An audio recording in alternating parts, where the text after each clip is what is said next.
I was paid a healthy bounty for Ringo and Curly Bill, and realized there was real money to be made. That's why I went after Henry Plummer.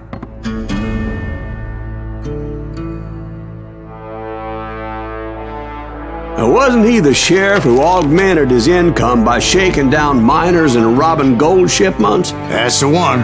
Oh yeah, I remember him. He ran that gang of thieving outlaws called the Innocents. So it's true that you went toe-to-toe with him? Indeed I did, son. Indeed I did.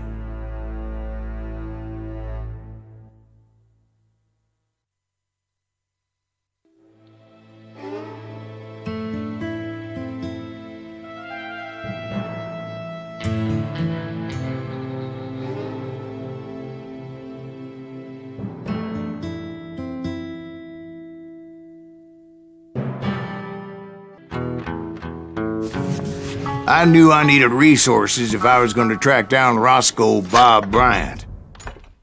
And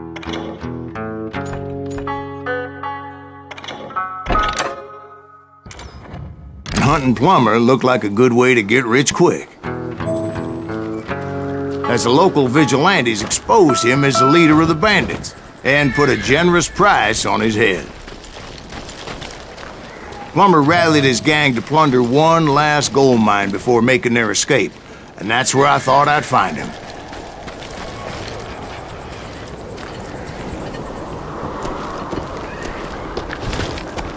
It makes me nervous standing so close to all these goddamn barrels of gunpowder. Why would you be nervous?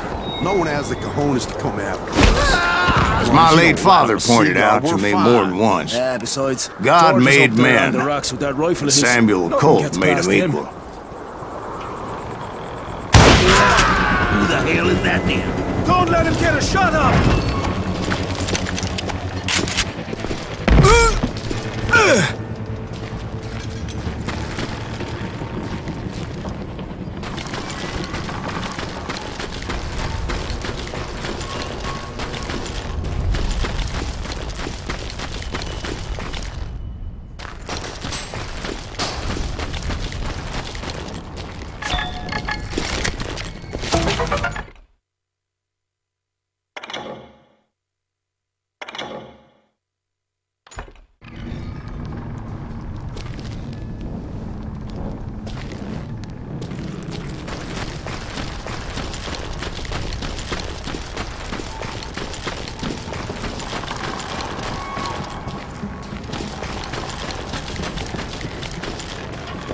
I knew that dynamite wasn't mine, so I decided the polite thing would be to return it. It was the biggest gold rush since Sutter's Mill in '48. Unfortunately, prospectors weren't the only ones drawn to those riches.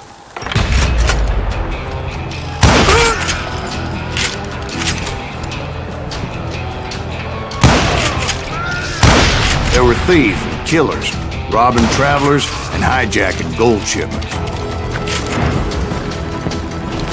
Like those that ran with Plummer. Some were just regular folks I knew from town, drawn by greed and easy pickings. Charlie Crow, the blacksmith. James, who worked in the stable. Sam and Jeremiah Barber, the butcher's sons. Ordinary citizens who lived a double life. Stealing and thieving and murdering their neighbors. Of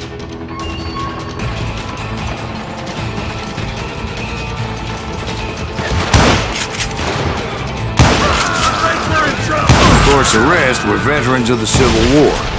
Stone-cold killers trained on the bloody fields of Shiloh and Antietam. Plummer had a lot of men on his payroll. A hell of a lot. That son of a bitch pretended to protect the public with one hand while stealing them blind with the other. He set up a defensive perimeter which I had no idea how to breach. Dangerous, desperate individuals.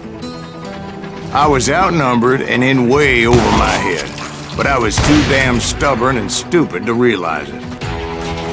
They must have thought I was touched. Or had some kind of death wish. seeing as there were barrels of gunpowder everywhere. Watch out for the goddamn gun! One stray bullet, one stray spark, and I'd be blown to hell and gone. Did I have any second thoughts about what I was doing? No.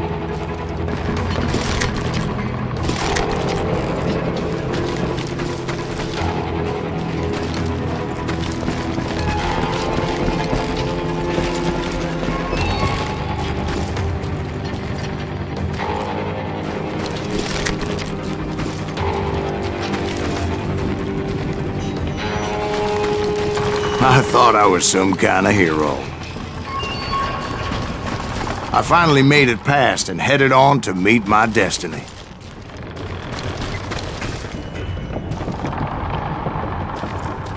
But first, I had something I needed to figure out. I had a few ideas on how to get into that mine, but once I made my decision, I knew there was no turning back. So my first thought was to enter the nearest mine portal. I saw an entrance. Made sense. It was the quickest way in, but that also made it more dangerous, as there would undoubtedly be enemy pickets posted along the way.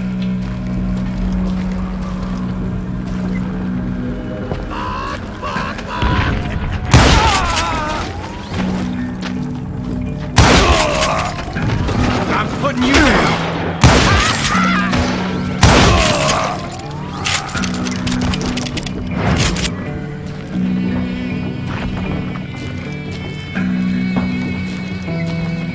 Besides, once you enter a mine like that, it's easy to get all turned around.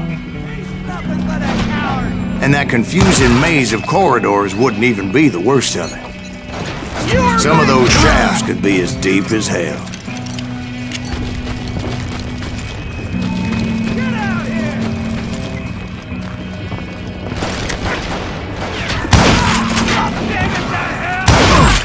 A single stumble or misstep can easily end in a deadly plunge to oblivion.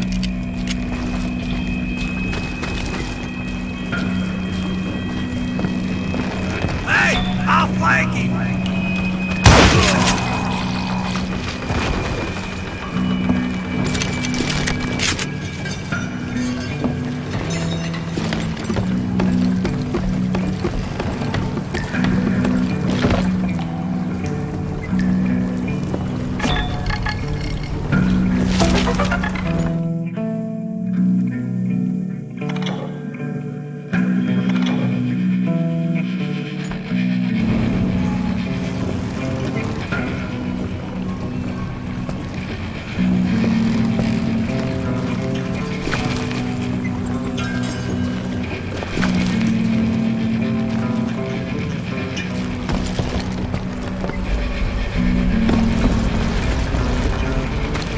Quick reflexes often make up for a lack of common sense.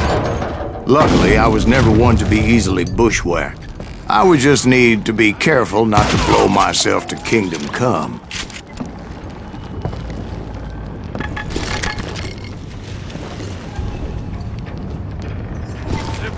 With all that gunpowder and dynamite everywhere, a body has to know what he's shooting at. Damn him!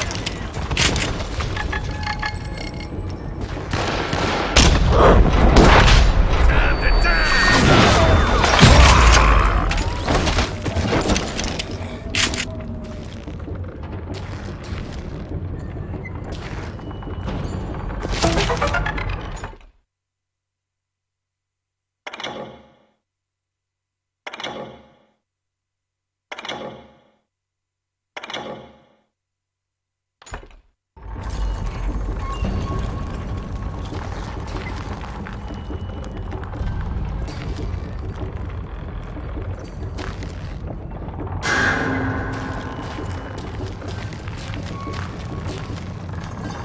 One wrong bullet could have turned that mine into a dad-blasted tube.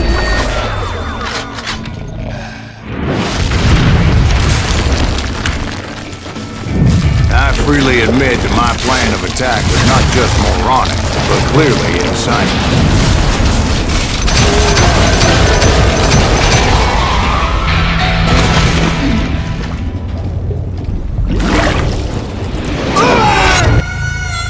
it's a good thing that I abandoned that ridiculous plan before I even tried it.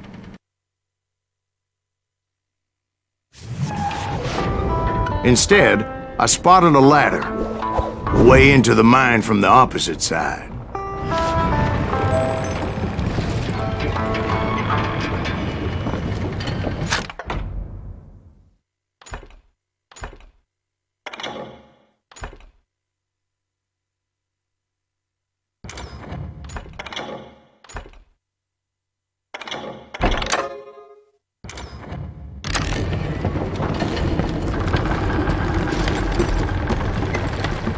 It was a long way around, but that approach seemed more sensible at the time. Of course, being I had a problem with heights, that scaffolding scared the bejesus out of me.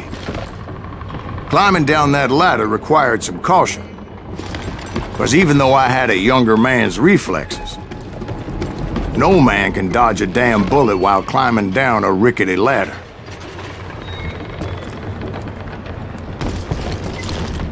I needed to make a leap of faith. I was determined not to give up, however. As Sheriff Plummer seemed quite the despicable character. When the vigilantes discovered what the sheriff was up to, people were outraged.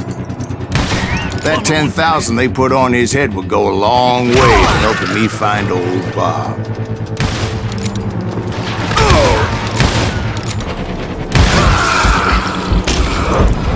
Made it my mission to settle that score come hell or high water.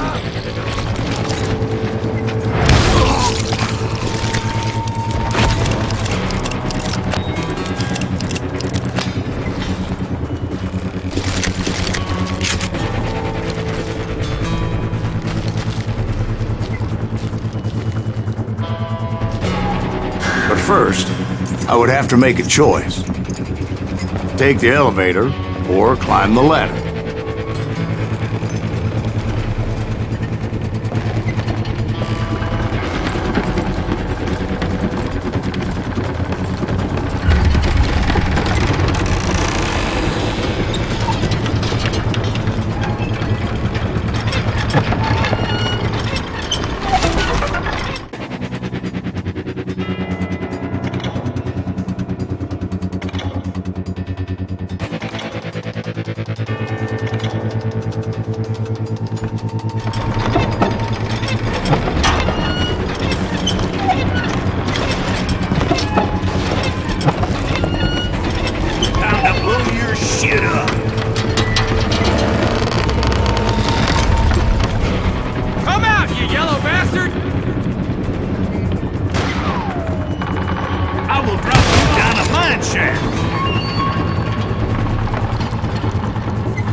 Plummer was a mad dog killer, and the people of Nevada City deserved better. Nevada City? Well, I thought Plummer met his maker in Bannock, Montana. Right, well, he was the sheriff of both places at one time or another, but that's neither here nor there. The point was, taking him down would save a lot of lives, including my own.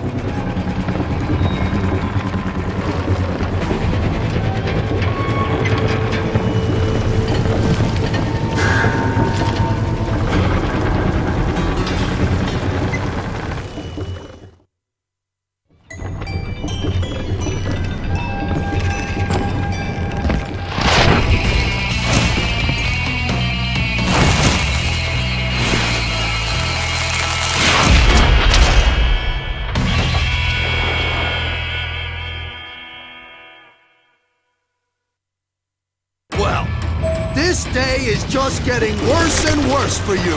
It'll blow you into next week! Henry Plummer was clearly unhinged, and I could see right away that this was going to take some doing.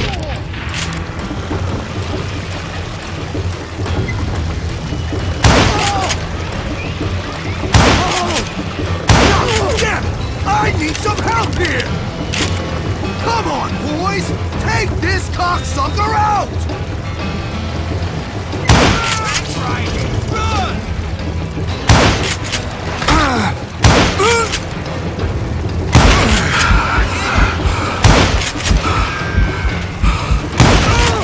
Brother, I'm gonna make you...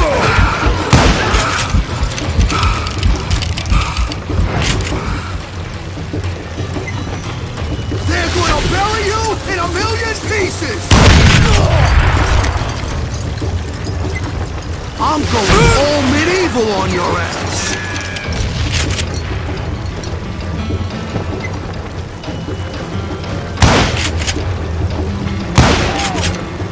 You can shoot, but can you aim? He's pissing me off! See what...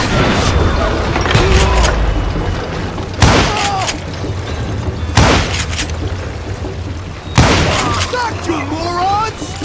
Catch this, you son of a bitch! You ain't taking me! Nice shot! Bet you can't do it again! Lucky shot!